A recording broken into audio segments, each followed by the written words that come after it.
Good afternoon, dear friends. Today is the 18th of August, and I'm happy to see you. This is an English historical tale by C. Morris, and chapter Hereward the Wake.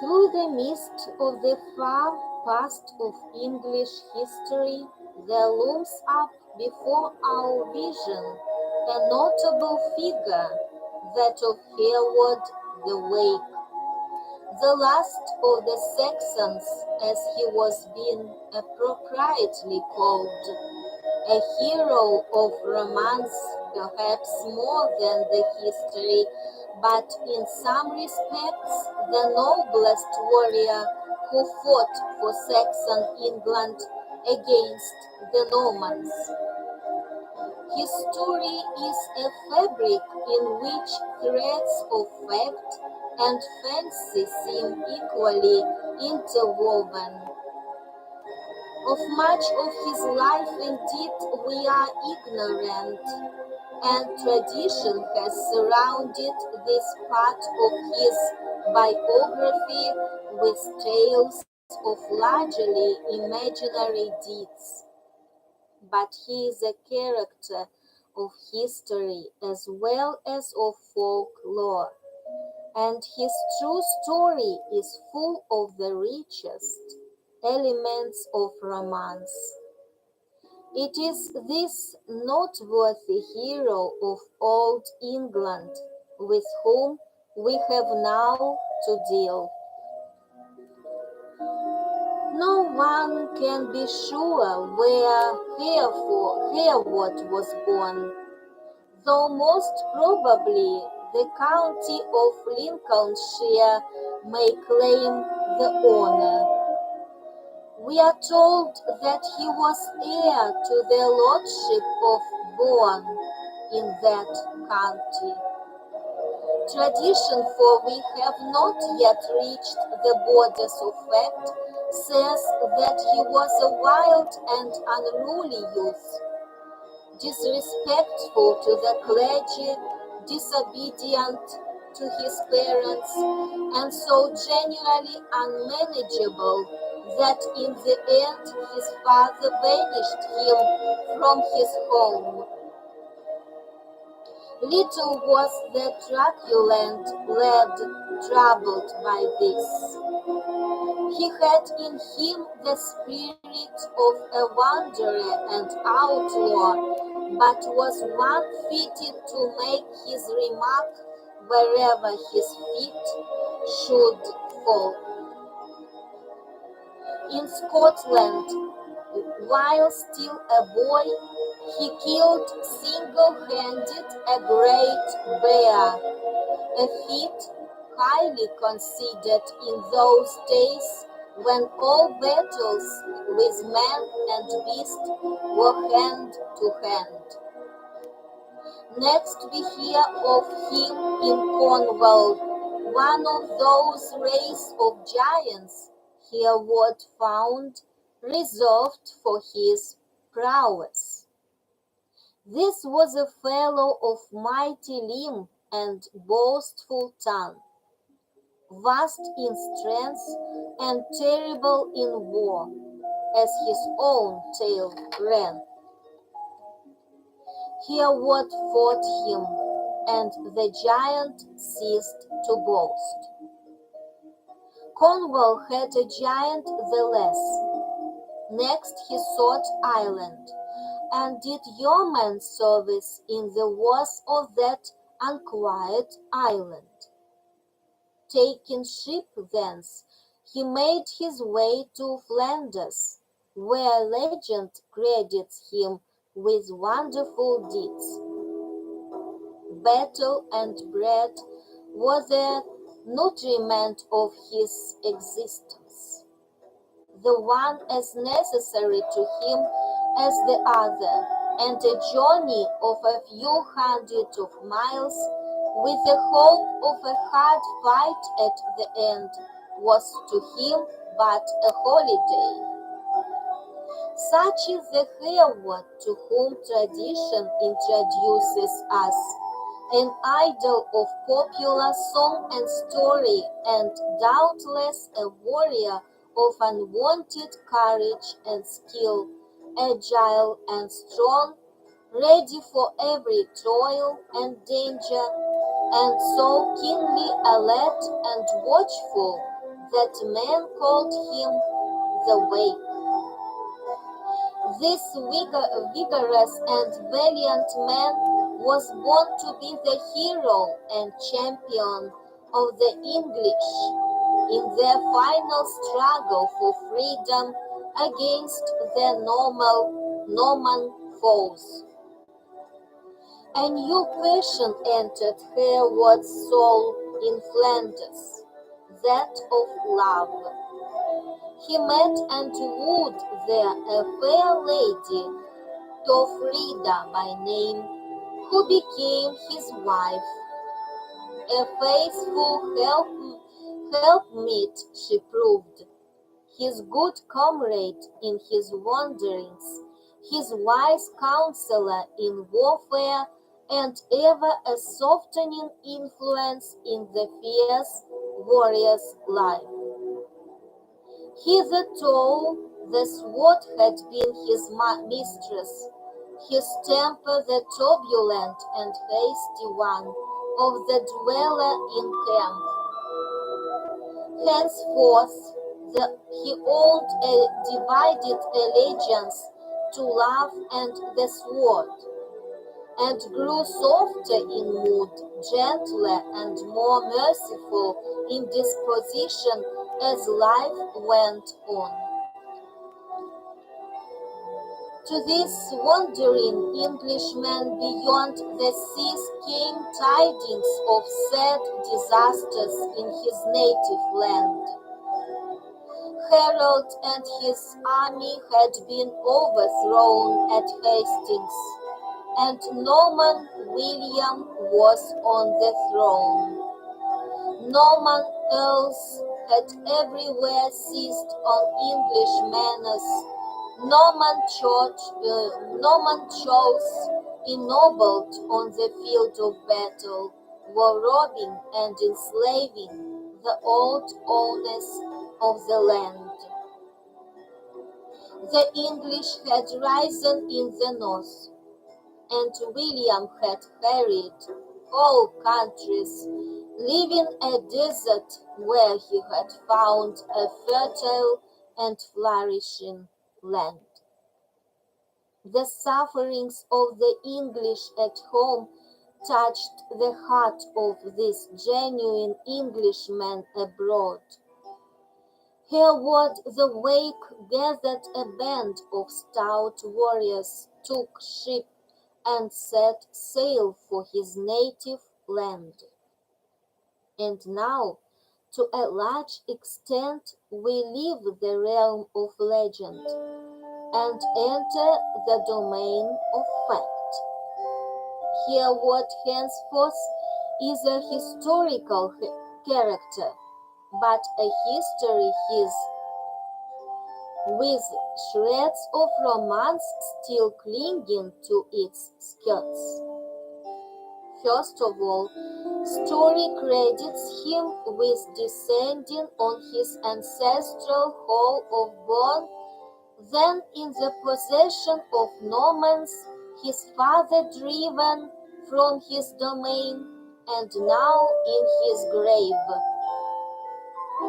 Hereward dealt with the Normans as Ulysses had done with the suitors, and when the whole was his, there were few of them left to tell the tale. Thence, not caring to be cooped up by the enemy within stone walls, he marched merrily away and sought a safer refuge elsewhere. This descent upon bone we should like to accept as fact. It has in it the elements of righteous retribution, but we must admit that it is one of the shreds of romance of which we have spoken, one of those interesting stories which men believe to be true because they would like them to be true, possibly with a solid foundation, certainly with much embellishment. Where we first surely find Hereward is in the heart of the fen country of eastern England. Here at Ely in Cambridgeshire, a band of Englishmen had formed what they called a camp of refuge, whence they issued at intervals in excursions against the Normans. England had no safer haven of retreat for her patriot sons. Ely was practically an island, being surrounded by watery marshes on all sides. Lurking behind the reeds and rushes of these ferns, and hidden by their misty exhalations, that faithful band had long defied its foes. Hither came Hereward with his warlike followers, and quickly found himself at the head of the band of patriot fugees. History was repeating itself. Centuries before, King Alfred had sought just such a shelter against the Danes, and had troubled his enemies as Hereward now began to trouble his. The exiles of the camp of refuge found new blood in their organization when Hereward became their leader. The feeble forays were quickly replaced by bold and daring ones. Issuing like hornets from their nests, Hereward and his valiant followers sharply stunned the Norman invaders, hesitating not to attack them wherever found, cutting off armed bands, wresting from them the spoils of which they had robbed the Saxons, and flying back to their ready shelter before their foes could gather in force. Of the exploits of this band of active warriors, but one is told in full, and that one is worth repeating. The Abbey of Peterborough, not far removed from Ely, had submitted to Norman rule and gained a Norman abbot, Harold by name. This angered the English at Ely, and they made a descent upon the settlement. No great harm was intended. Food and some minor spoil would have satisfied the raiders, but the frightened monks, instead of throwing themselves on the clemency of their fellow countrymen, sent word in haste to Thorold, This incensed the raiding band, composed in part of English, in part of Danes who had little regard for church privileges. Provoked to fury, they set fire to the monk's house and the town, and only one house escaped the flames. Then they assailed the monastery, the monks flying for their lives. The whole band of outlaws burst like wolves into the minter, which they rapidly cleared of its treasures. Here some climbed to the great rood and carried off its golden ornaments. The others made their way to the steeple, where had been hidden the gold and silver pastoral stuff. Shrines, roots, books, vestments, money, treasures of all sorts vanished, and when Abbot Thorold appeared with a party of armed Normans, he found but the bare walls of the church and the ashes of the town, with only a sick monk to represent the lately prosperous monastery. Whether or not Hereward took part in this affair, history does not say. King William had hitherto disregarded this patriot refuge, and the bold deeds of the valiant Hereward. All England, besides, had submitted to his authority, and he was too busy in the work of making a feudal kingdom of free England to trouble himself about one small center of insurrection. But an event occurred that caused him to look upon Hereward with more hostile eyes. Among those who had early sworn fealty to him after the defeat of Harold at Hastings were Edwin and Morcar, the Earls of Mercia and Northumberland. They were confirmed in the possession of their estates and dignities, and remained faithful to William during the general insurrection of northern England. As time went on, however, their position became unbearable. The king failed to give them his confidence. The courtiers envied them their wealth and titles, and maligned them to the king. Their dignity of position was lost at the court. Their safety even was endangered. They resolved, when too late, to emulate their braver countrymen and strike a blow for home and liberty. Edwin sought his domain in the north, bent on insurrection.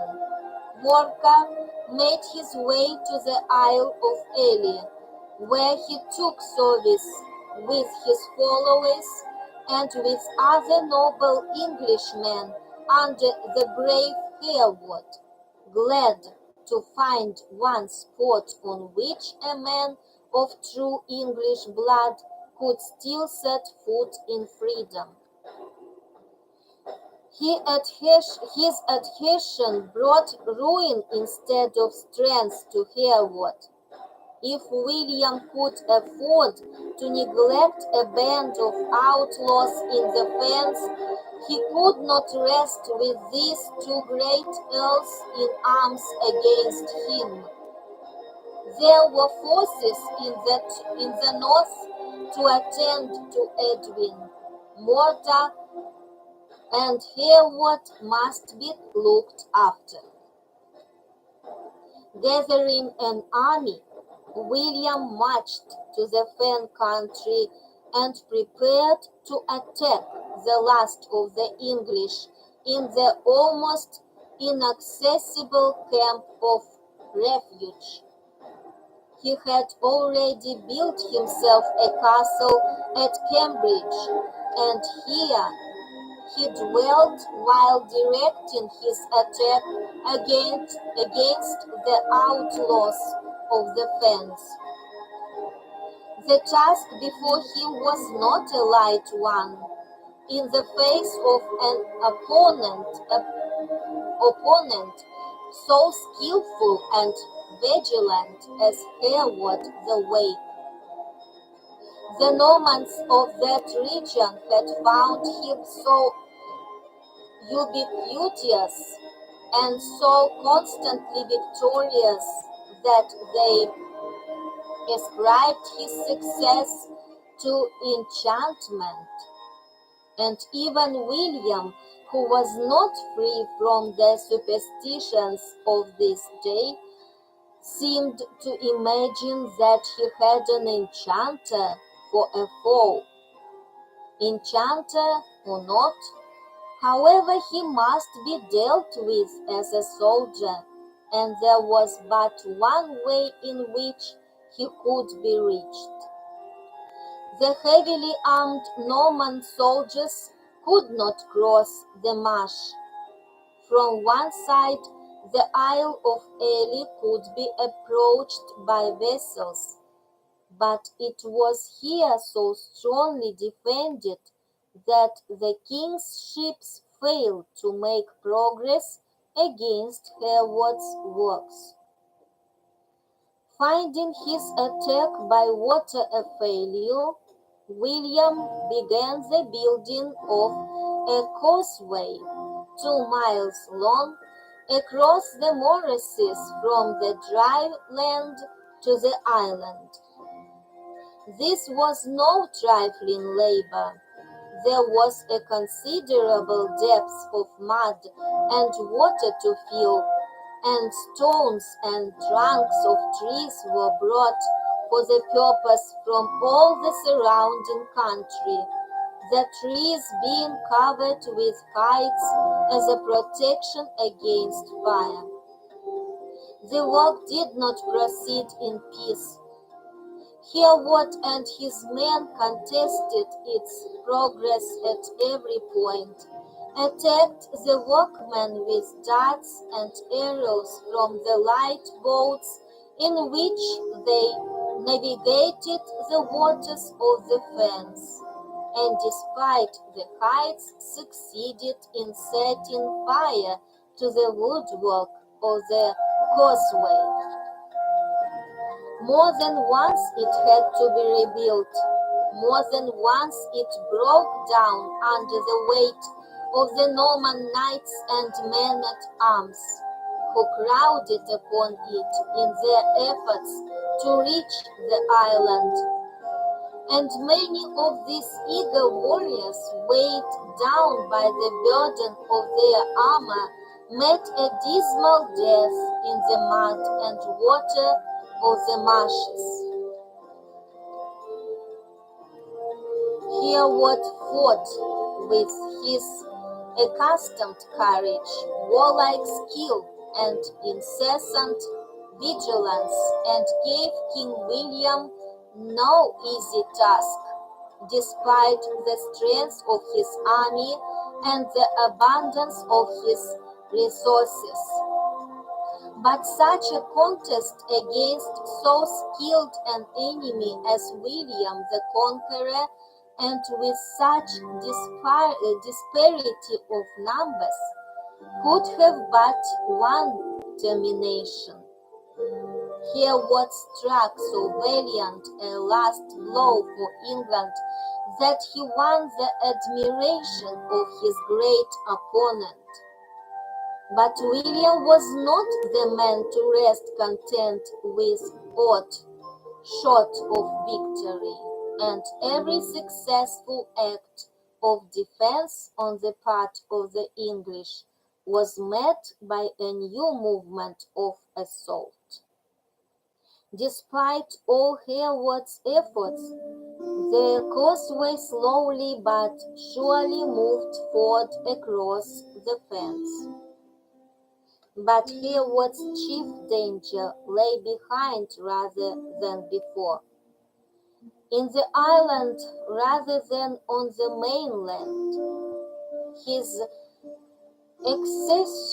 accessions of nobles and commons had placed a strong body of men under his command, with whom he might have been able to meet William's approaches by ship and causeway, had not treason laid entrenched in the island itself.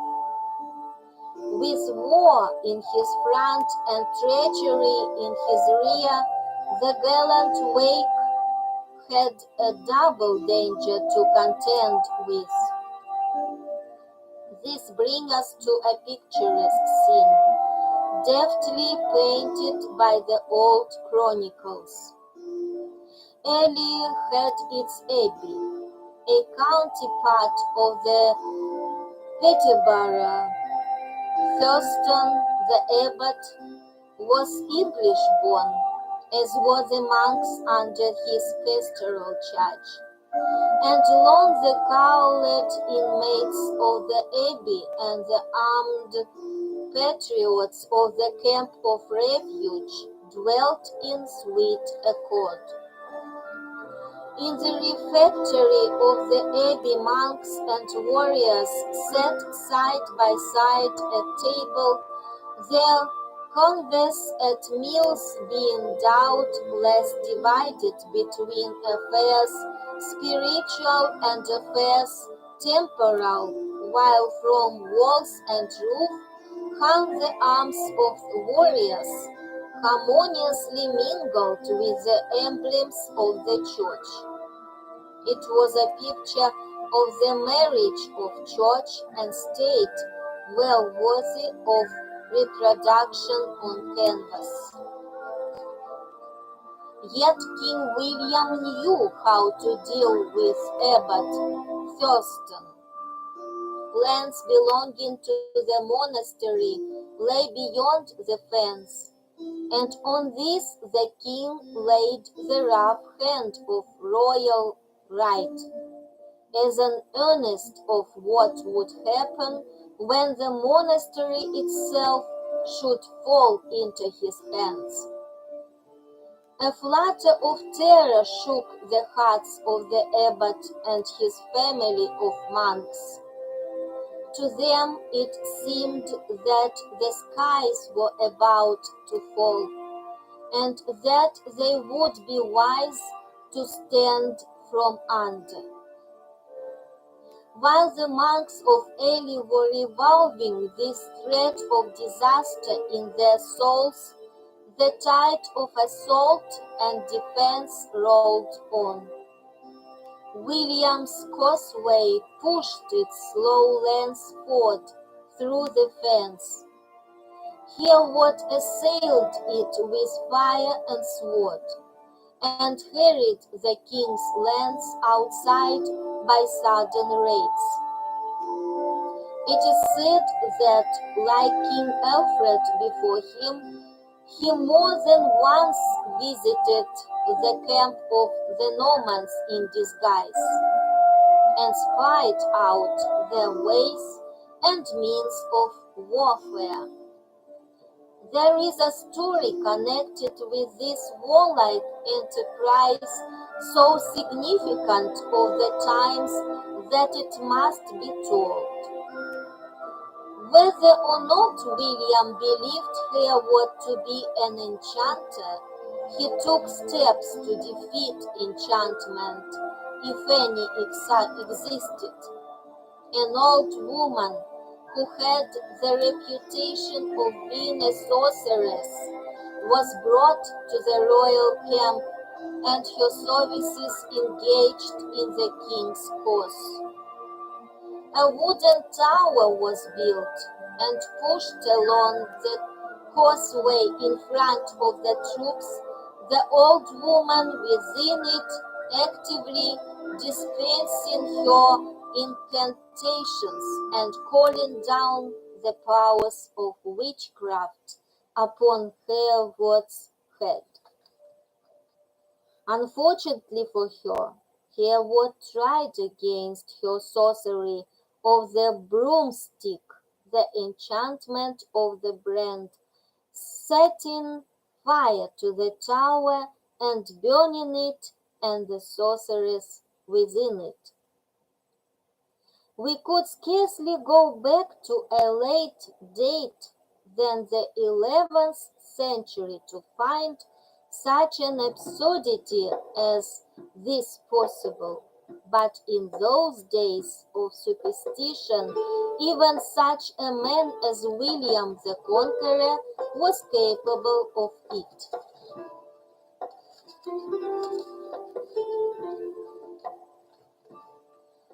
How the contest would have ended had treason been absent, it is not easy to say.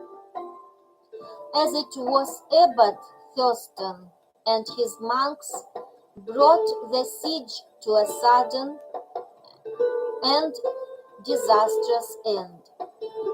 They showed the king a secret way of approach to the island, and William's warriors took the camp of Hereward by surprise. What followed scarcely needs the telling.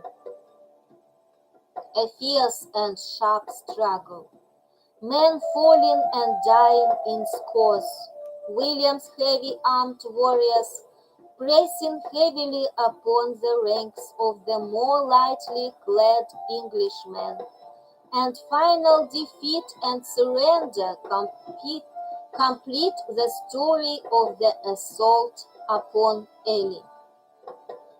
William had won, but Hereward still defied him. Striking his last blow in defense, the gallant leader, with a small band of chosen followers, cut a lane of blood through the Norman ranks and made his way to a small fleet of ships, which he had kept armed and guarded for such an emergency. Sail was set, and down the stream they sped to the open sea, still setting at defiance the power of Norman William. We have two further lines of story to follow, one of history, the other of romance. One that of the reward of the monks for their treachery, the other that of the later story of Hereward the Wake. Abbot Thurston hastened to make his submission to the king. He and the inmates of the monastery sought the court, then at Warwick, and humbly begged the royal favor and protection. The story goes that William repaired their visit by a journey to Ely, where he entered the minster, while the monks, all unconscious of the royal visit, were at their meal in the refectory. The king stood humbly at a distance from the shrine, as not worthy to approach it, but sent a mark of gold to be offered as his tribute upon the altar. Meanwhile, one Gilbert of Clare entered the refectory and asked the feasting monks whether they should not dine at some other time, and if it were not wise to repress their hunger while King William was in the church. Like a flock of startled pigeons, the monks rose, their appetites quite gone, and flocked tumultuously towards the church. They were too late. William was gone. but in his short visit he had left them a most unwelcome legacy by marking out the site of a castle with the precinct of the monastery and giving orders for its immediate building by forced labor. Abbot Thurston finally purchased peace from the king at a high rate, paying him 300 marks of silver for his 1 mark of gold. Nor was this the end. The silver marks proved to be light in weight. To appease the king's anger at this, another 300 silver marks were offered, and King William graciously suffered them to say their prayers thenceforth in peace. Their treachery to Hereward had not proved profitable to the traitors. If now we return to the story of Hereward the Wake, we must once more leave the realm of history for that of legend, for what further is told of him, though doubtless based on fact, is strictly legendary in structure. Landing on the coast of Lincolnshire, the fugitives abandoned their light ships for the wide-spreading forests of the region, and long lived the life of outlaws in the dense woodland adjoining Hereward's ancestral home of Bourne. Like an earlier Robin Hood, the valiant Wake made the greenwood his home and the Normans his prey, covering 9 shires in his bold excursions, which extended as far as the distant town of Warwick. The Abbey of Peterborough, with its Norman abbot, was an object of his special detestation, and more than once Tybalt and his monks were put to flight, while the abbey yielded up a share of its treasures to the bold assailants. How long Hereward and his men dwelt in the greenwood, we are not able to say. They defied there the utmost efforts of their foes, and King William, whose admiration for his defiant enemy had not decreased, despairing of reducing him by force, made him overtures of peace. Hereward was ready for them. He saw clearly by this time that the Norman yoke was fastened too firmly on English's neck to be thrown off. He had fought as long as fighting was of use. Surrender only remained. A day came at length in which he rode from the forest with 40 stout warriors at his back, made his way to the royal seat of Winchester, and docked at the city gates, bidding the guards to carry the news to the conqueror that Hereward the Wake had come. William gladly received him. He knew the value of a valiant soul, and was thereafter a warm friend of Hereward, who on his part remained loyal and true to the king, as he had been strong and earnest against him. And so years passed on. Hereward in favor at court, and he and Tofrida, his Flemish wife, living happily in the castle which William's bounty had provided them. There is more than one story of Hereward's final fate. One account says that he ended his days in peace.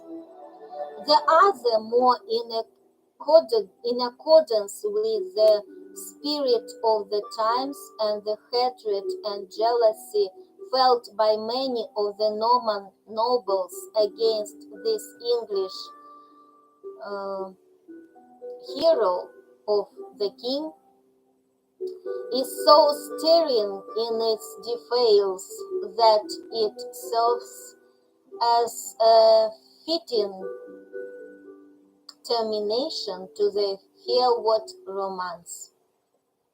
The story goes that he kept close watch and ward in his house against his many enemies.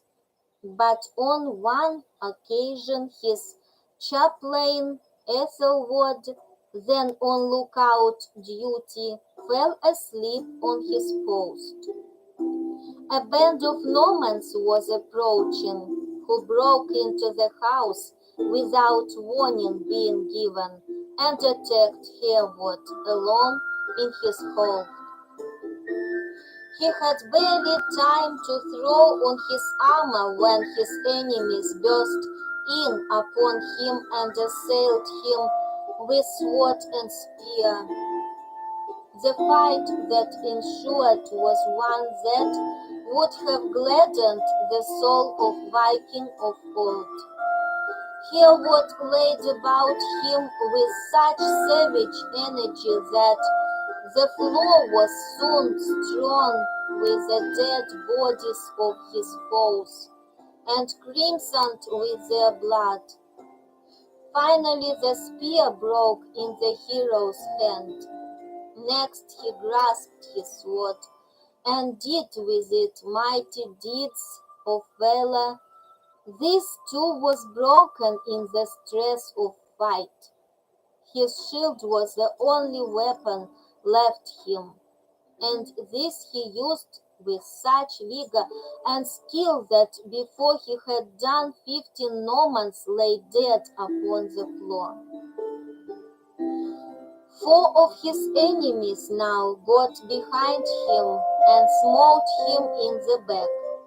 The great warrior was brought to his knees.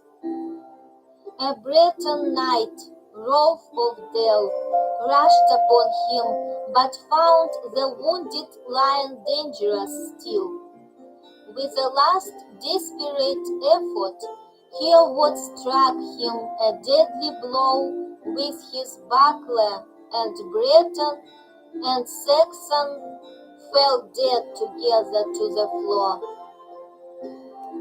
Another of the assailants, assailing by name, now cut off the head of this last defender of Saxon England, and holding it in the air, swore by God and his might that he had never before seen a man of such valor and strength, and that if there had been 3 more like him in the land, the French would have been driven out of England, or been slain on its soil.